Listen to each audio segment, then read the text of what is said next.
Hello, Tabernacle family. Thanks so much for joining us again for another midweek message. We're continuing our journey through the Psalms, and this time we're in Psalm 10.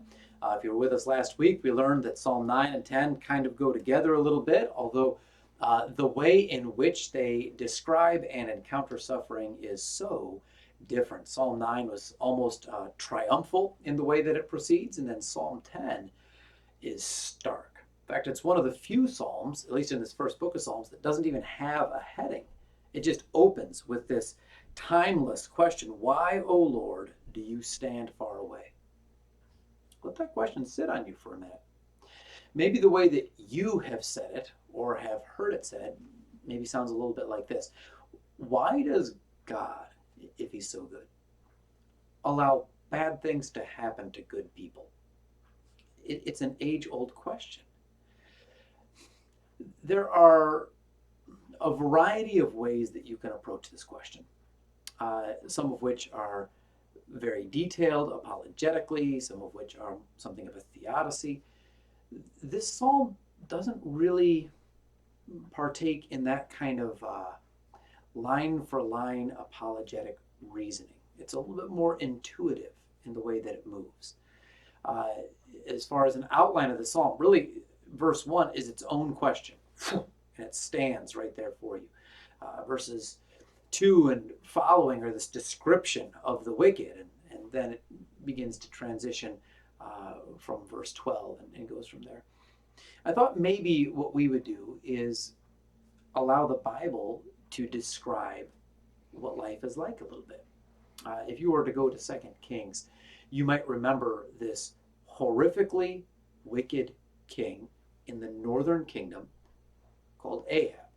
So now here is this nation, Israel, supposed to be a kingdom of priests, already ravaged by civil war following Solomon, and now these two entities, frankly, the north versus the south, are kind of in various degrees of struggle for the rest of their existence. Here we are in the evil northern kingdom, and I say that advisedly because show me a good king. And now we have Ahab. You could make a case that he was the worst of the evil kings of the north. And it's almost as though he stretched himself out as a luxurious vine. And his wife, Jezebel, you hear that bell at the end, from Ethbaal, and you have all of these evil, idolatrous intentions. And as wicked as Ahab was, Jezebel incited him. Let me remind you of this. There was a man by the name of Naboth. He had a vineyard. Seems like, as far as we can tell, he was no better or no worse than anybody else around, and yet calamity befalls him. Why? Because he had a nice vineyard. And because this evil man wanted it. And now here comes this evil woman, Jezebel, and look how perverse she is. She incites the elders of the village to bear false witness against him. They do so by finding a couple of worthless individuals who will lie, and the whole community therefore rises up and stones Naboth. This is a generational sin, because now Ahab and Jezebel step in and they seize this property that ought to have passed on generationally to his children, and it does not. What evil has befallen them? And what do you do in a situation like this? She is using the very word of the Lord against Naboth in the stoning that occurs. Well, we see similar things that happen. What do you do when such a calamity falls upon you? Now, for you, it may not be that you have been deprived of property, although maybe. It may not be that actual physical violence has been done against you, though maybe. Maybe what you see is just the general rigor of life. Perhaps you have lost a loved one. Perhaps you are really struggling through in the mires of despair, depression, and you think, dear God, where are you? Psalm 10 reminds me in many ways of Psalm 22, the very words of our Lord as he hung on the tree. My God, why have you forsaken me? You know, for years of my ministry, I would advise people not to ask the question why, but I was chastened from the Psalms. And I sometimes still encourage people to look beyond that, because you may not have an answer to that question, why. For instance, if Job were to ask God, why me? He would not have known. Maybe we know a little bit more. And if you ask that question, God, why? He may not answer it, or may not answer in the way that you see fit. Nonetheless, we do see very godly people asking that question.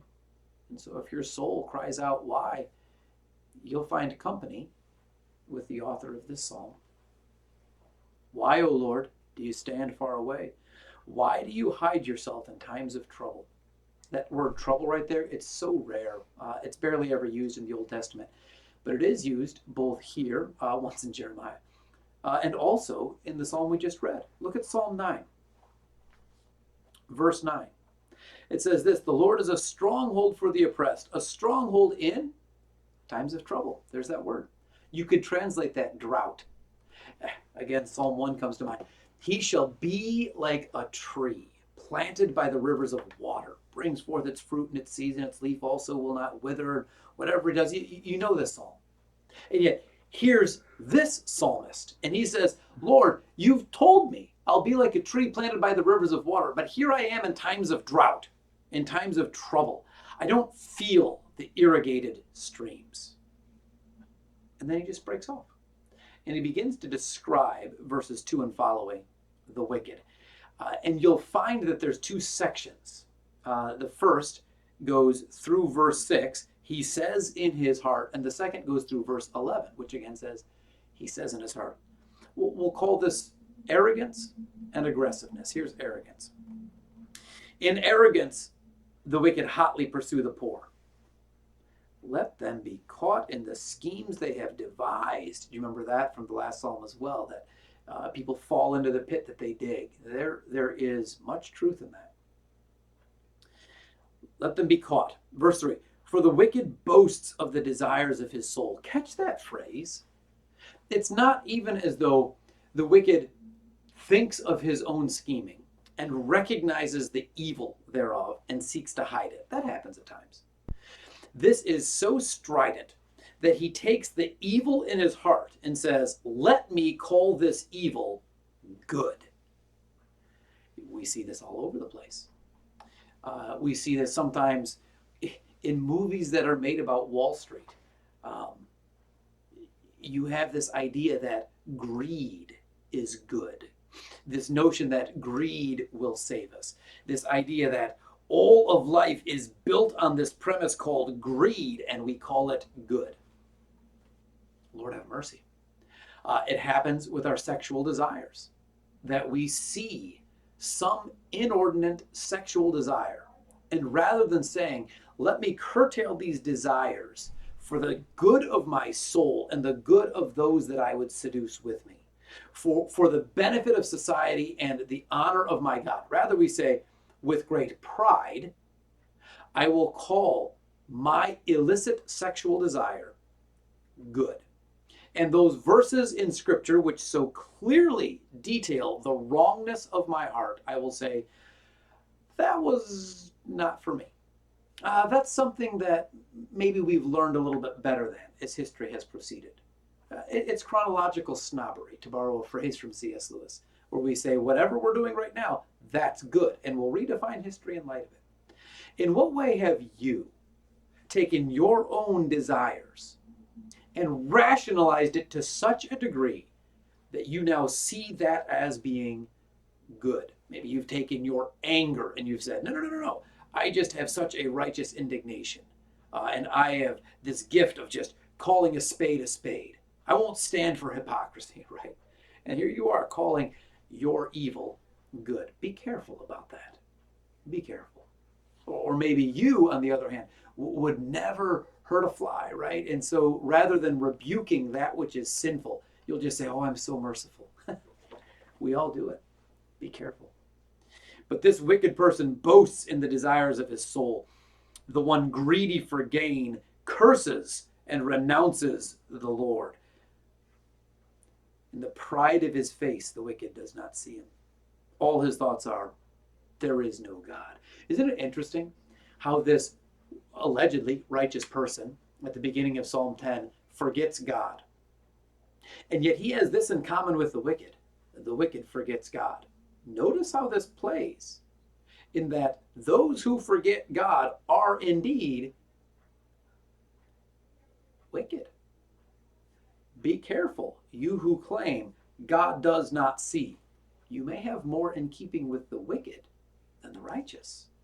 Even in the affliction of your soul, be careful about this. Verse 5, the wicked. His ways prosper at all times. Your judgments are on high. Now he's talking about God's judgments are on high, out of his sight. It's as though Romans says it this way, your thoughts are above our thoughts. Who has known the mind of the Lord? Who has been his counselor? And here, this way of judgment that the Lord does is so far beyond the wicked that he can't even conceive of how the judgment of the Lord will indeed catch him. And so he thinks of himself arrogantly as being so stable. As for all his foes, talking of the wicked man again, he puffs at them. That word puffs, you could translate spits, huffs. If you were to take the metaphor out of it, he's just indignant and has no respect for his foes. He holds them in derision. He says in his heart, and now ends the first stanza, if you will, of the description of the wicked, I shall not be moved. I shall not be moved, says the wicked. Throughout all generations, I shall not meet adversity. Isn't that always how it goes? Hitler says that his Reich would last for 1,000 years. Why? Because he took a play out of Psalm 10 playbook. I mean, you're so commonly overestimating your own abilities. It'll never happen to me. Oh, that Ponzi scheme? Yeah, they all got caught, but I won't get caught until it comes crashing down around you. Verse 7. Not only arrogance, but also aggressiveness. His mouth is filled with cursing, deceit, oppression. Under his tongue are mischief and iniquity. That phrase, under his tongue, in the Hebrew has the idea of, think of like a Werther's original, right? You pop that hard candy into your mouth and you just let it sit under your tongue. Why? Because you like the taste of it. You savor it. And so look what he does. Under his tongue are mischief and iniquity. It's like sport to him. It's pleasant to him. He likes the savor. He sits in ambush in the villages. In hiding places, he murders the innocent. His eyes stealthily watch for the helpless. He lurks in ambush like a lion in his thicket. He seizes the poor when he draws him into his net. The helpless are crushed and sink down and fall by his might. And look what he says in his heart. God has forgotten. Isn't that something? The very first verse says, Lord, have you forgotten? Essentially, why are you so far off? Where are you, O God? God, have you forgotten me? And the wicked says, God has forgotten. He has hidden his face. He'll never see it. God, don't you see? God, he'll never see. Stunning, is it not? Verse 12. Now we come to the prayer. Arise, O God. Even as verse 1, he orients his soul to God.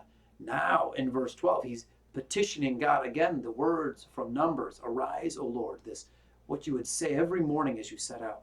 Lift up your hand. Forget not the wicked. There's only one person here who's not forgetting. The afflicted say, oh God, you've forgotten me. The wicked say, oh God, you've forgotten me. And God is the one who has not forgotten. And as this afflicted soul begins to remind himself of the truth of the Almighty, he comes to this conclusion: God has not forgotten. Why does the wicked renounce God? Now he too has remembered. It is the wicked who claim God has forgotten. And the wicked says in his heart, you will not call to account. The wicked says that. That wicked may in fact be an afflicted person who says, God will never call into account. But now he says, no, the Lord will do justice. Verse 14, you do see. You note mischief and vexation, that you may take it into your hands. To you, the helpless commits himself. You've been the helper of the fatherless. So break the arm of the wicked and evildoer. Call his wickedness to account. till you find none. It's a strong prayer. May the Lord vindicate those in need of vengeance. Verse 16. Who is this Lord? The Lord is king forever and ever. The nations perish from the land. O Lord, you hear the desire of the afflicted. You will strengthen their heart. You will incline your ear to do justice to the fatherless and the oppressed, so that man who is of the earth may strike terror no more. We began by talking about Ahab. And you might recall from this story that God sent Elijah to say, essentially, God is a just judge, and there will be justice done. And the prophecy was that the line of Ahab would be cut off, and that Jezebel would be eaten by dogs in the city. And Elijah escapes with his life. Fast forward a few years, and God raises up this king, Jehu, the closest thing the northern kingdom ever had to a good king, but even he goes too far. But nonetheless, in battle, Ahab is slain. His sons perish. That's justice. And furthermore, the servants of Jezebel cast her out of the upstairs window so that she dies, splattered on the ground. And what happens? The dogs eat her. There is justice. But the timing of the Lord is different than our timing. And so I would encourage you, who may be frail of heart today, to rest in the goodness of the Lord, to understand the timing of the Lord may not be your timing, but also to understand this: you are an embodied spiritual being. So do not take all of your thoughts of justice and cram it into this 1 day, 1 month, 1 year time frame. In the goodness of God, he may allow you to see justice this very day. But our God is an eternal God, and he's called you to everlasting life. And so don't take all the wonders of that which is everlasting and seek to make all of it fit into your time frame, which may have more to do with the ways of this world than with the ways of your God. So may our God encourage our hearts. In this world we will have trouble. And you know the words of Jesus.